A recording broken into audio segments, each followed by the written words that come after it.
requires 18. Joe Mernon on debut here at the Motor Super Series. Can he start with victory? Yes, he can. A fantastic start. It was a very nervy opener from Joe Mernon, but let me tell you, he's played at the very highest levels. But he's one relieved man, a big fan of the Motor Super Series. And for the bookies' favourite, Haruki Morami, that was a very disappointing display there. 1 from 12 on the outer ring from the man from Japan. He'll be back on the practice board. But it's Joe Mernon who's up and running as we look at game 2. It's Ryan Harrington against Carl Sneed. But that's a good visit. 96.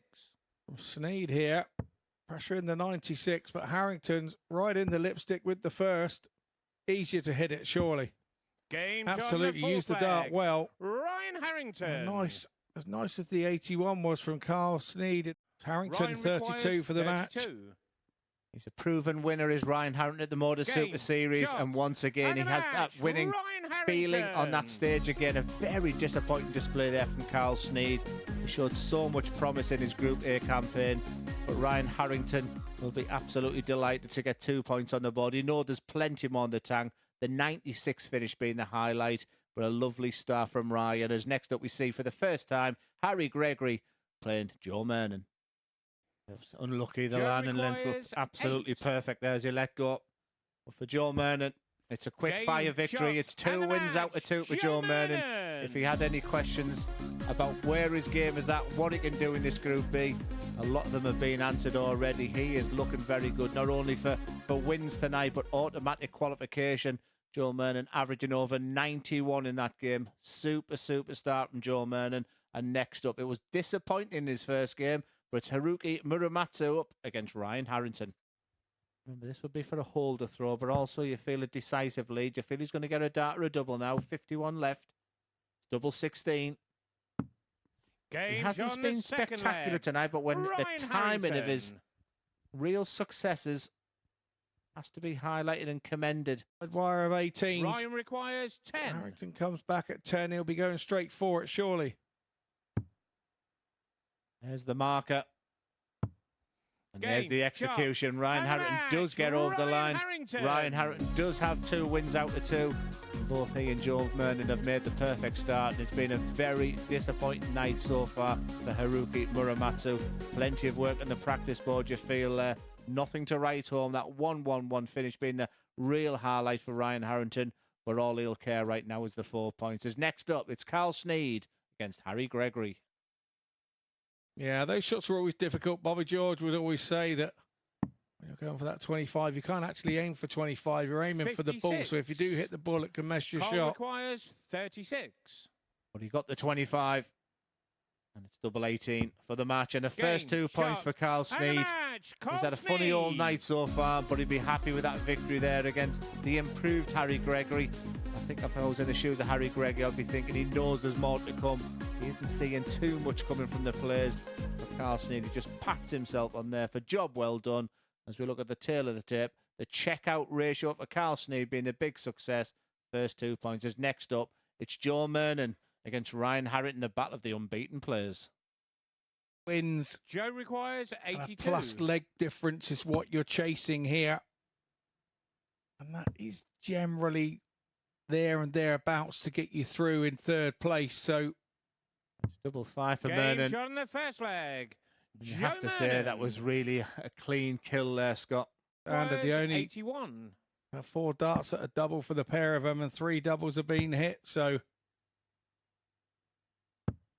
stuff on the outer ring has been superb. As Joe Mernon shows once again, and 6 from here from Harrington on the 100, but he'll hoping it's only 2.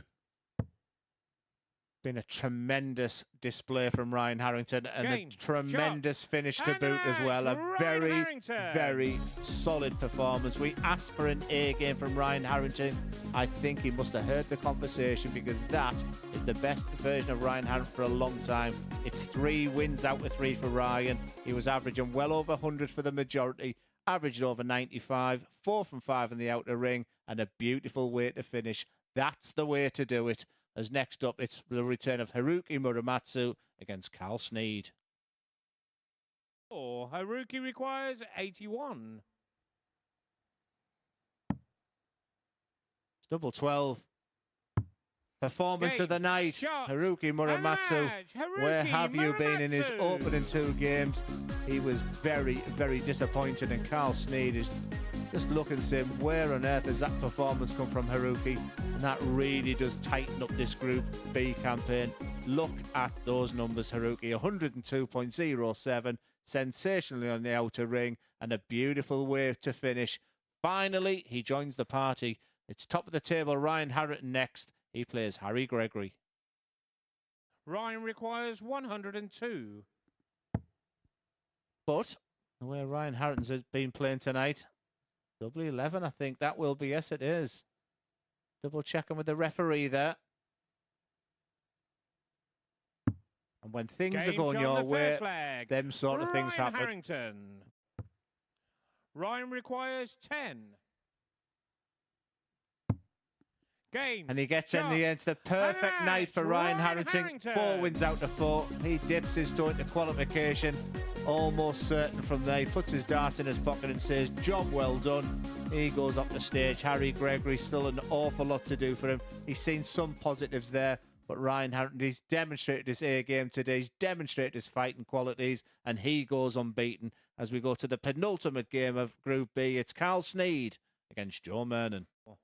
Joe requires 101.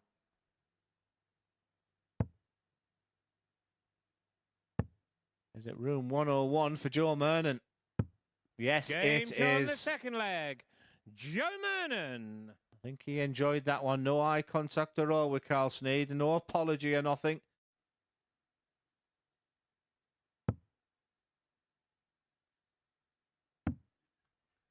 26. Deserted him when he needed it most, Carl Joe Sneed. And once requires again, he's just 40. flattered to deceive just when he needed it.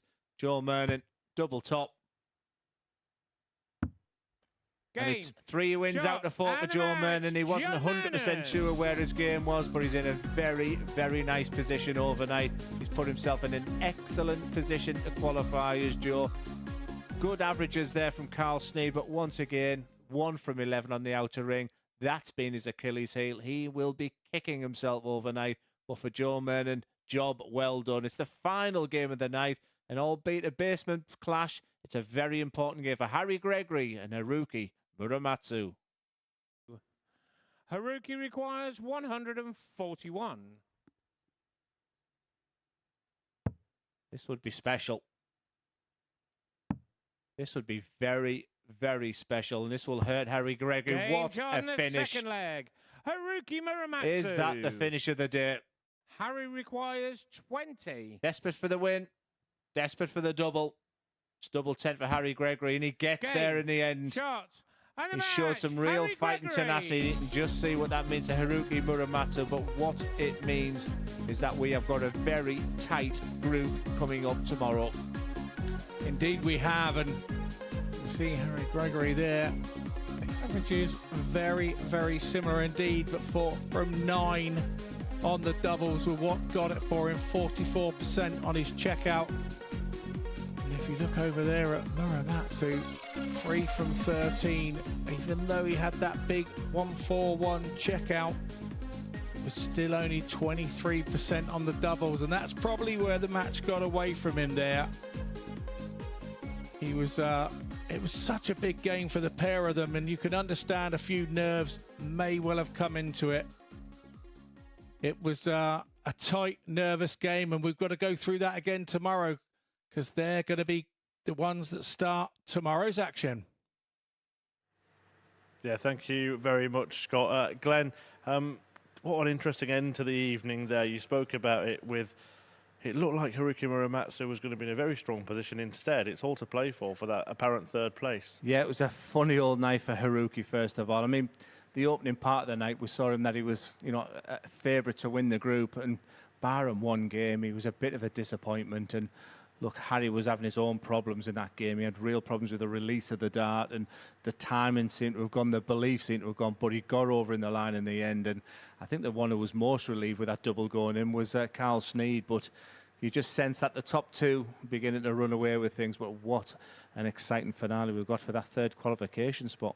Absolutely. Well, let's just recap the results from the 10 matches this evening. It started with defeat for Haruki Morami. It ended with defeat for him as well, but he did get a win against Sneed in the middle. Now, you mentioned that top two. The key standout result there has to be that match between Ryan Harrington and Joe Mernon right in the middle of the night. Harrington himself saying that was the one, and winning it means he's probably through.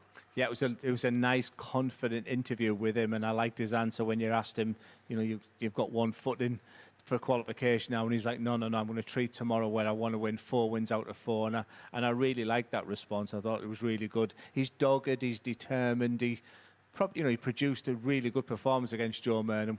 Literally 5 minutes after I said, where's his A game? Because he'll need that 95 average come Saturday night if he wants to lift that trophy and the £5,000 prize. Really pleased for Joe Mernon as well, but yeah, he was the standout performer, was Harrington.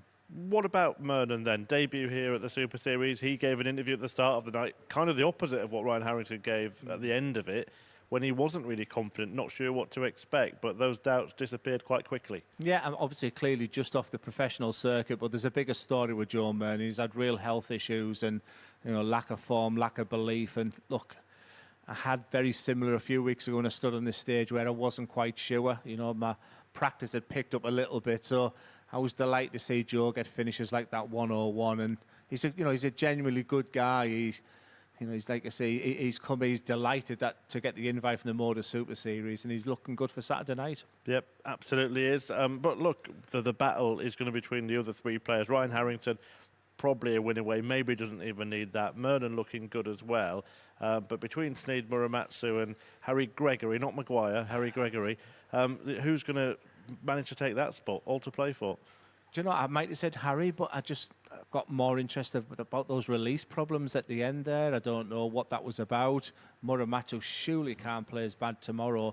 And for Carl Sneed, every time he puts himself in a decent position, he just seems to fall at the final fence. So I haven't got an awful lot of confidence in all 3, but if I had to put one, I'd have to go with Haruki. How odd then that Harry won the match in which he did display visibly those problems with his release. It just showed a little bit of fighting quality, but if you put yourself in the position of Haruki, he could have been affected to see his opponent doing that as well, and he seemed to lose his concentration, and it was a pretty flimsy handshake at the end because I think he realised he missed the trick a little bit because Haruki could have had a bit of a disappointing night but sat clear 3rd place. Yeah, lots to think about for Muramatsu tomorrow, that's for sure. Yeah, they'll all be pondering their positions in the league table. We'll show you that now. One player will be very, very happy, Ryan Harrington, although, as he said, still work to do tomorrow. Joe Mernon in a good spot as well. But it really is going to be an interesting battle between Muramatsu, Sneed and Gregory. Glenn, if we do sit at the top 3 there, say they go through, I mean, that's a pretty decent half a field for finals night, isn't it? Yeah, of course it is. We're going to have a fantastic Saturday night, but I don't think Chris Gilliland sat in his hotel worried too much about it. I think he's demonstrated an awful lot of quality. But the session and the group for me, and it's not often that we say this, is that I thought Group C was fantastic today. I thought it was played at a wonderful pace and really good average, and I'm really excited to see how that one pans out tomorrow. And maybe we'll see the best from the players of Group B tomorrow, but you have to feel job well done by Ryan Harrington, and Mernon will be satisfied. Absolutely, yep. Another double session of darts tomorrow. This group concluding at 9:45 p.m. live on Sporty Stuff TV and the Motor Super Series YouTube channel, which Group C will be shown exclusively on from 1 p.m. UK time. Don't miss it. And if you're here in a couple of weeks, a warning to the players, don't miss a double.